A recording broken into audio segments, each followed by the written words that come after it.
Question number 68 is the second question of this passage. Says, what according to the author is the biggest drawback in the method of those who study history?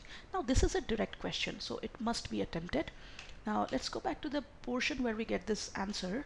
It's on the fifth paragraph. Now while this tendency to look for metaphors and hidden meanings must be ranked as one of the germs of historical criticism, yet it was essentially unscientific. So option A says a tendency to look for hidden meanings and metaphors which often turn out to be subjective. Subjective means, it can be taken as a synonym for unscientific. Now that looks like the right option. B says a germ that is essentially unscientific. Now this is just a feature of the drawback. If I compare A and B, well, both may look correct, but B simply talks about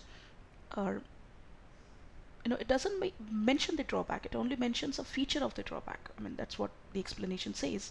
But if I look at A and B, okay, let's accept that A and B both can be the correct answer. Then look at C, a dependence on a theory that explains many of the current legends. Now this can't be called a drawback. If a theory that explains many of the current legends, then it can be a positive thing too.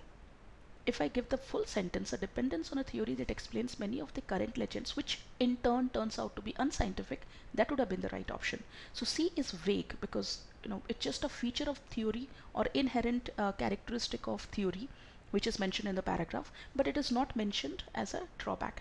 Now if C is incorrect, then option D is out because it says all of the above. Now A and B, if I compare both of these, A is more concrete, B is slightly vague. Hence, the answer to this question would be A.